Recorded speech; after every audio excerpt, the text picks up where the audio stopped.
Alright, the Reds, it's Tuesday's Talking Reds. Gareth Roberts, Ian Ryan, talking about Liverpool as usual. And we're downstairs in our new studio today at Avenue HQ, so you know, there it is behind us. Still putting finishing touches to it and getting it the way we want, but nice to be in our own space.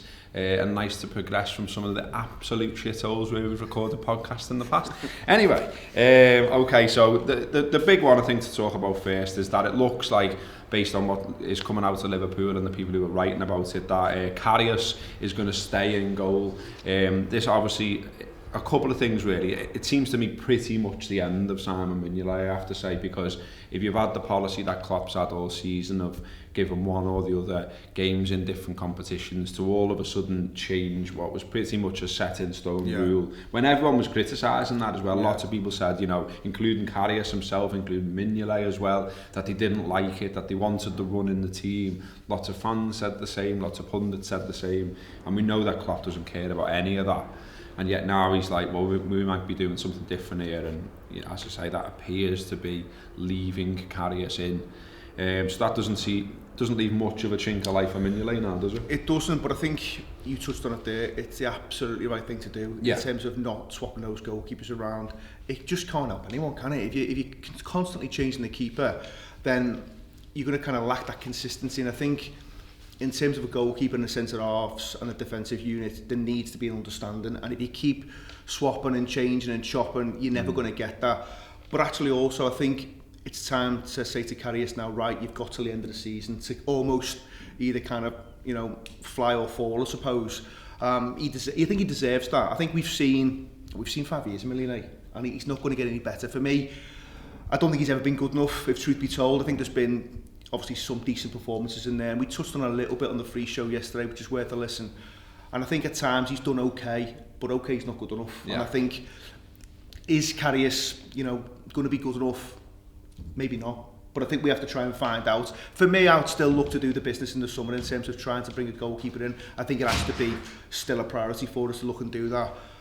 But as I say, you're just looking for some consistency now, and I think it's time to say to Karius, right, you get the goalkeeping spot for whatever it is, the next 13, 14 games, and we see how we go from there. Yeah, I mean, the line appears to be that Liverpool will buy a goalkeeper in the summer, regardless, really. Mignolet already come out there a couple of months ago and sort of said, if I'm not in the team, I'm going to have to think about my future, I've got to think about my international career and all this sort of stuff. So it does seem more and more that there will be a sort of parting of ways on that. Obviously all the talk now is looking ahead to the Porto game anyway, a big one in the Champions League, last 16. Emre Can suspended for this one, so I just wondered, Ian, what you thought, how Liverpool might set up, expecting Henderson to come back in. You'd expect so. I think obviously he's protected him against Southampton. He's thought, right, if I've got no Emre Can, I can't afford to lose Henderson as well. Sensible decision, worked out okay, we go and get the 3 points. So Henderson, comes in. You'd imagine Wijnaldum in there as well. I think if Lallana had any kind of fitness in terms of being able to play previous games, he may have looked to kind of include him. But I think I'd expect James Milner to be in there, to be honest. I was going to say that. He seems to turn to him, doesn't he, in big games at times. He trusts him, doesn't he? And he trusts his experience. And I think a European away could be one where, because this isn't one, it doesn't feel like this is a game where we necessarily have to be overly risky, overly creative, you know, playing fast and just like we normally do, because it's two legs, isn't it? Absolutely. I think that will definitely be in his mindset. You know, he'd be thinking, well, if we go over there and get, you know, a score draw, for instance, and that's absolutely fantastic, you bring them back to Anfield and look to finish the job off there. I don't necessarily like the midfield normally of, say, a Henderson, a Wijnaldum and Milner, because it doesn't necessarily offer that creativity. But if you haven't got to go win that game in 90 minutes, then you could see why you'd look maybe to keep it tight, shore it up a little bit, and then look to the front three lads to go and do the damage. But I think it's been a blown out of Lallana. I think obviously he comes on, you know, for the last kind of, you know, 15-20 against Southampton, and actually looks quite lively. But it's one step forward, two back with him. He comes in, he's out again, he keeps picking up little niggles, and he's a player I think we definitely have missed at times in terms of, you know, we kind of triggers that press, doesn't he? Him and Firmino are key to it, and we're a little bit short in terms of bodies as well. So it'd be good to have him back. But I think you're absolutely right, Robert. He looks towards a kind of Henderson, Wijnaldum, Milner trio for this one, and then depending on how the first leg goes, he could change that up for the second leg, obviously. I mean, the advantage for Klopp, he's obviously not giving away who he's choosing, because why would he? He doesn't have to. But the advantage for him is that Liverpool have got no game after Wednesday until the 24th, so there's 10 days rest there. I mean, Aldo today in the Liverpool Echo was having a little bit of a moan, saying he thinks it's stupid that Liverpool had to play on a Sunday and then they're going into a Champions League week, and he was saying, you look at Juventus, you look at other teams, like their league's geared up almost to success in like helping them. Like they'll play on a Friday night, so they have an extra couple of days. But nevertheless, Klopp all season has rotated a lot. He's made sure that there's energy left in the tank of his players. And so what I'm saying is, if he wants to go as strong as he possibly can in Porto, which you would expect him to, he sort of can, and it's not too risky because you've got them 10 days. Well, I think at the time, you go out to the League Cup, so you're not involved in any of the kind of semi-finals or final, and kind of in kind of 2018, and then you've got out the FA Cup, so that leaves another window free. Now, obviously, ideally, you want to be in those tournaments because you want to win them, you want to get trophies and stuff. But perversely, actually, it probably helps Liverpool because they have got that gap now where we can go full strength, and then even those league games that kind of follow, West Ham and Newcastle again, he can probably go full strength near his damage, because I think 3 or 4 days in between games at this stage of the season with all the rotation that he's done, and he has rotated more than anyone, and you've got to think it's all being geared towards keeping the lads fresh, making sure they're in the zone. And there's hopefully be plenty of energy in them going into this kind of business end of the season. There was a game last night, of course. Chelsea played West Brom, Monday Night Football on Sky. Before the game, Thierry Henry was talking about Roberto Firmino. If you didn't see it, it's worth a watch. He was loving him, basically. He said he would have loved to have played with him, which, given the quality of Henry, is quite the compliment. But also he got into real detail about the work Firmino does off the ball, in terms of getting tackles in terms of tackling midfielders running through. And he showed one clip here which was interesting, where there was a Southampton player, and he was saying if he didn't have Firmino on him snapping away at his heels, he probably could have looked up and played a forward pass, but because he had Firmino there constantly biting back at him, he has a couple of goes at trying to win it back off him. He can't do it because he's got to turn away from him and come back, and it was quite insightful actually. And also the beautiful back heel, which we all loved anyway, when it was broken down into this real sort of slow motion, and you could look at his eyes and see where he'd looked and what he was planning on doing.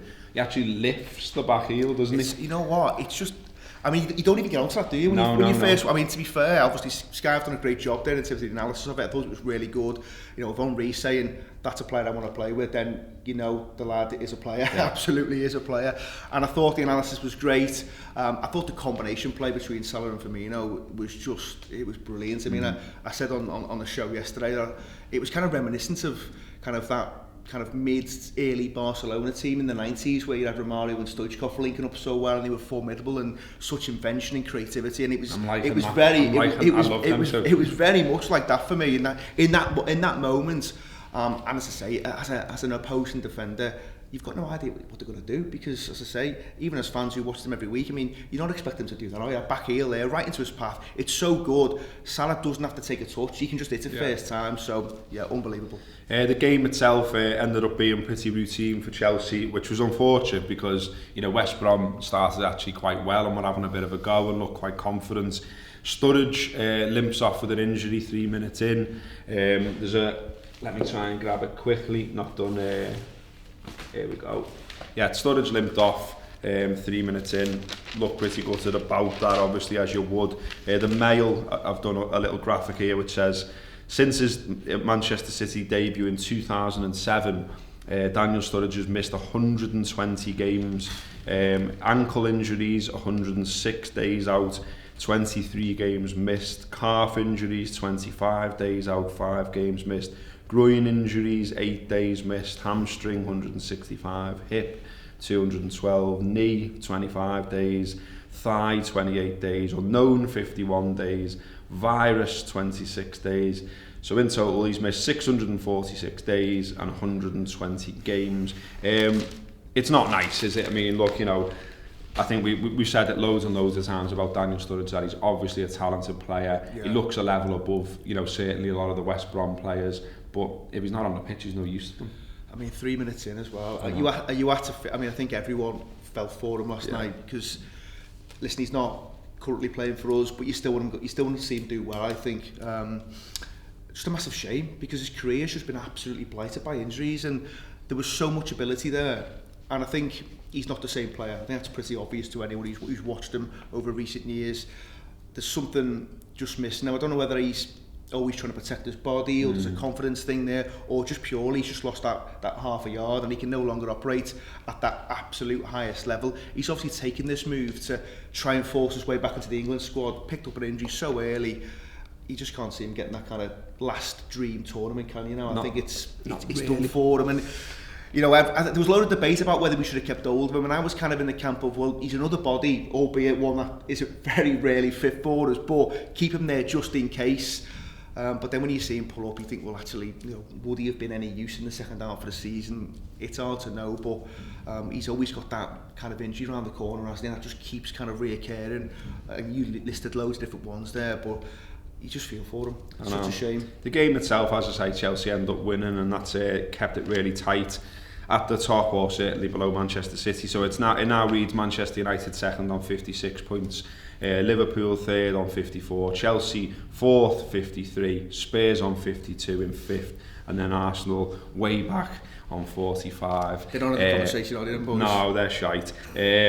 All those teams, though, all in Europe, which is a bit of, you know, is quite good in terms of everyone's got to have a think about that, and if it's going to affect them, it affects all of them type of thing. But the game as well really annoyed me that Rodriguez gets a chance, and like it's a presentable chance, and given the way Berry's the one at Anfield when we get knocked out the FA Cup, and it's like something Pele would be proud of, and all of a sudden he turns into this A-Louse team fella lashing it wide, and it's like, well, why does that happen? Why was he boss against us and shit there? Someone put out last night and said, you know, you don't want to like look too much into this because you don't want to look like you're a bit kind of bitter and twisted and mad, but he looked unplayable in that game against us, and then last night he was just all over the show, and you're thinking, you know, back to the Sturridge thing, maybe if Sturridge had still been on, that chance that falls to him in Moses, kind of the back header, and Rodriguez pounces onto it and takes it ridiculously first time when he's got all the time in the world just to run it in towards the goalie.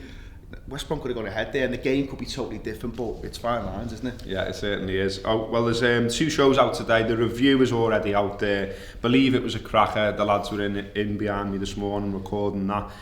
Also, there's a cup of tea show recorded yesterday with Amanda Jackson, Anwar Udden, who's the first British Asian to play as a professional football in this country. He's now doing stuff for Kick It Out and the Football Supporters Federation, just around equality and diversity and getting people into games and sort of building bridges and finding out why people don't go. He tells a very interesting story about Bradford City on the show, about how there's obviously a huge Asian community round and about Valley Parade, and yet none of them was seemingly going the match, and so he got into mosques, temples and everything else and was asking the questions as to why they weren't going, and it's ended up that there is now a big group of Asians going to the game, which is fantastic. So he's done some great work, and it's really interesting insight, and also he talks about what it was like for him to be that pioneer in the game as well. So it's a show that's worth listening to, as is the review. And before we'll be back in a minute with the papers, but just to show you what the review is like, here's a quick clip of that as well too. You also get the Alonso type passer who can switch play. It's this sort of composite series of it's these varied roles within one human being that so appeal to Klopp. I think the extent to which I think talking about Van Dijk, I hope it does in general for us, is a reminder that managers can't always manage moments, but what they can do is say, this is what I want us to be about and what I want us to do. So Van Dijk, for instance, is poor. He is poor against Tottenham in that last. I don't think it's a penalty, but he's poor. He's shattered. He makes a bad decision. He's shattered. So but that's not the important thing about Van Dijk and Jürgen Klopp and Van Dijk. The important thing about Jürgen Klopp and Van Dijk is what Sean's just described in this game. Is what you just said about being able to step out and play so high in range of passing. That's Jürgen Klopp. It's Jürgen Klopp saying, and again, there's the Guardiola thing from last season when he's getting criticised for his side's defending and he says it's because we're not attacking well enough. What we've just described here is Liverpool are defending well because they're attacking well. and Liverpool are attacking well because they're defending well. In that, if we're talking about the impact that a 75 million centre-back can have on the way in which we're able to play football with the ball in a dynamic way, that is the very essence of saying that this team, a team as a whole, a team as a unit, and it all does everything. And we're also sitting here talking, having this conversation in a weekend where Jonathan Hogg made 7 tackles for Huddersfield, and it was the most tackles anyone made. And thank you very much for Andrew Beardsley for pulling this to my attention, and Sean this morning. But number 2 on that list joint is Firmino with 6. So we're talking about our centre forward, who we're comparing to Dennis Bergkamp, who has scored, who has assisted with a fantastic back heel, and we're saying he's made the second highest number of tackles of anyone in the division this weekend, behind, as I say, the yeoman Jonathan Hogg. And then on the other hand, we're talking about our centre back and his importance to us in the way in which we want to play the game, and that tells you the story that the game is completely holistic. And maybe, just maybe, this is an interesting show, I've really enjoyed doing it so far, maybe, just maybe, this is actually feeds into the conversation we actually started off having to a certain extent around centre midfield, that if we're talking about centre-halves running games from centre-back, and we're talking about centre-forwards winning the ball back more than centre-midfielders, well, yeah, no wonder it's hard to be a centre-midfielder, because these lads are doing all your work as well. And so all of a sudden you're going to be going, so that, this is the more we get closer and closer to the idea that you want everyone to be able to do at least some of everything, the more the lads who've always been the lads who do some of everything, a la Graham Souness or a Roy Keane, suddenly they are looking a little bit more prosaic, a little bit more dull, because we're talking about centre-halves pinging the ball 35 yards forward, right up the pitch. Yeah, the other important thing I think with Van Dijk, and I mean this as a complete compliment, is his arrogance. I think we've seen lots and lots of players over the years just not be able to carry the weight of the shirt, and that's just being a squad player or a Liverpool player or anything. He's come in as a very expensive purchase, as the saviour of the defence to many, and to be this leader and to be this, and it probably one of the most 3-4 important players, one of the first names on the team sheet. So that's the review show there, which is part of the Anfield Wraps Tour Player. 40 podcasts plus a month on everything to do with Liverpool Football Club. Check it out on theanfieldwrap.com. Alright, today then in the media, there's something in a Nigerian newspaper today, the New Telegraph. An interesting link that Liverpool, despite the transfer window now being closed, it seems that people just crack on with the gossip. There's still plenty of the season to go, but they're still talking about gossip. This is linked us with Wilfred Ndidi at Leicester, which, according to the New Telegraph, I've no idea of how reliable they are, but they reckon it cost us about 50 million quid to lure him to Anfield. It is quite steep. Feels steep. He's a decent player, though. I do like him as a player. I think he's good. I've watched him quite a bit for Leicester actually, and I've always been impressed. So I think he'd add something. But that price feels like it might be. We've got Keita coming in. Yeah, so but I do think if you lose Emre Can as well, yeah. I think there's definitely room to kind of bring another one in there in that midfield. Whether it's Ndidi or not sure. But in terms of ability wise and what he brings to a team, I've enjoyed watching him play. I think he brings a lot. He's a good player, but I think that price feels. I mean, the prices are going crazy anyway, aren't they? At the minute, but even so. He's had a good stint at Leicester, but it's been over a short period of time. So to suddenly put him in the £55 million bracket or thereabouts feels high. We'll see. We'll see what happens with that one. This one as well isn't in the papers today, but it just made me laugh. And so I thought, we'll mention it on Talking Reds because, someone put in the comments yesterday, I like the way Gareth constantly enjoys himself laughing at Manchester United and Everton. Well, here's another one, and this is Everton. Sneijderlin, when he came onto the pitch, replaced Gay on Saturday in Everton's win over Palace, was roundly booed by a lot of their fans. And Sam Allardyce was talking about it, and he says, Morgan needed to come on.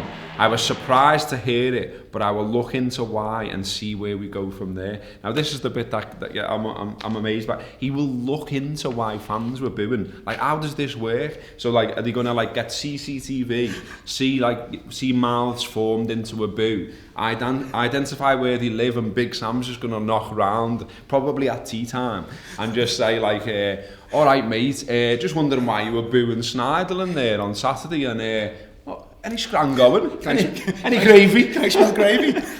you know, so over a gravy boat, he interviews Everton fans as to why they were booing Sneijder and ends up with this dossier, you know, takes it back to Goodison Park. Him and Sammy Lee sit down and go, well, what it was. I mean, it just made me laugh. I don't see how it works. But you'd think you'd have more important things to think about, wouldn't you? Well, you know, Considering the pretty shite. But getting a few more wins, getting the Everton fans on side, maybe. I think all of that might be sort of should be concerning him, but you know, his hump for gravy is second to none. So you know, fair play to him on that one. Not much else in the papers, if I'm being honest with you. It's lots and lots of preview and Champions League games. Obviously, Spurs are playing Juventus tonight. Liverpool are tomorrow. But something a little bit different was someone seemed to take offence that I said I quite like Shelvey and I thought he'd had a good game against Manchester United. I'm sticking by those views. But Shelvey's done an interview where he claims that he's just sort of wising up a little bit now and he's grown up a little bit. He realises what's right and wrong and that sort of thing. I think he's still got it in him to be a bit wild, to be honest. Yeah. But that's kind of why I like him. But what the bit I wanted to get into is, I mean, we do lots of shows on the Anfield app with Football Supporters Federation, as I mentioned in the first part, other bodies as well. And in general, my view about football fans is that you shouldn't treat them all the same. You shouldn't treat them as a problem. You shouldn't, you know, we should be allowed to go on trains and have a drink and not be escorted by 1 million police officers or transport police or whatever. You know, shouldn't be kettled round, you know, and treated in a certain way just because you like a certain sport. But there is I'll admit to you that there is a minority of Blairs who support every football club who kind of spoil it for the rest, which is a bit of a shame. And in this Shelvey interview, there's another sort of example of that, really. He's revealing Shelvey that he comes in for a little bit of a stick because of the way he looks. He says, speaking about games in the past, he says, I've been called disabled, I've been called cancer head, but I'm not one to report it. What happens on the football pitch to me stays on the football pitch when you shake hands at the end of the game. It would now take something really bad to properly lose my head if it was something about my kids or something like that. But the penny's dropped. I know what's right and wrong on and off the pitch, but it's probably taken a lot longer than it should do to sink in. I mean, away from the points that I was just making about that not being great from football fans, and we've seen other examples of that. Are you backing Shelvey to do something with his career now? Because, I mean, obviously he had his chance at Liverpool, didn't really take it and got moved on. Newcastle, they seem to like him there. Yeah. And, you know, obviously Rafa's playing him quite regularly, so he sees something now. I think with Shelvey, it always just feels like there's something that he could do, just out of the blue. You've seen it multiple times where he'll just flick a foot out of someone or he'll just stand on someone. The red mist. And the red mist comes down. Obviously, we've seen him when he played for Liverpool and he's done it. Being honest, I always thought it was the right thing to move him on. I never thought he was quite good enough, right at that kind of top end level where you think he could do it, he could still be doing a job for us. So I think moving him on was the right thing. I have to say, I thought his performance against United was outstanding. I thought he had an outstanding game. He was excellent. And he got mentioned, you know, I think Gary Neville was waxing lyrical about him, you know, and obviously playing against this team. So he must have been doing something right. He seemed to be snapping into tackles every time the ball went anywhere near a United player. But his distribution was excellent as well. He was setting up attacks. And he just looked like he really, really wanted it. So sometimes I look at Shelvey and think, is it an attitude thing? Is it a desire thing? I don't know. I think there's definitely ability there. I think he lacks a little bit of pace. I think if he had a bit more pace, he'd certainly have had more of a chance at making it at Liverpool. It always looked a little bit a yard off to me. And I think he's obviously desperate to try and break back into the England squad, because he did have a time when he got into the England squad. Not quite sure he's that level, if I'm being honest, international level. But if you look at some of England's midfield, they're not blessed with loads and loads of options. So he's probably thinking, I've got half a chance here. Better than Jeff Thomas, isn't he? He's better than Jeff Thomas, yeah, absolutely. Absolutely. So yeah, I mean, fair play to the lad. And as I say, I enjoyed his performance against the man because I thought he played really well. And we'll always have, I mean, you know, despite sort of not condoning the red mist coming down, but we'll always have when he told Ferguson to fuck off and called him a grass. Having it all day long. Fantastic John Joe moment when he was at Anfield. That's been Talking Reds then for today. Do give those shows that we're plugging away there a listen. Let us know what you think as well, because we do always listen to your feedback. We're always reading the comments, bizarre and otherwise. Someone asked yesterday if we're always having milk before the show starts. No milk, mate, no. Just to confirm the milk situation at the Anfield Wrap. Okay. To be honest, Rob, it's a blow. Yeah, back with more lacking milk talking Reds tomorrow.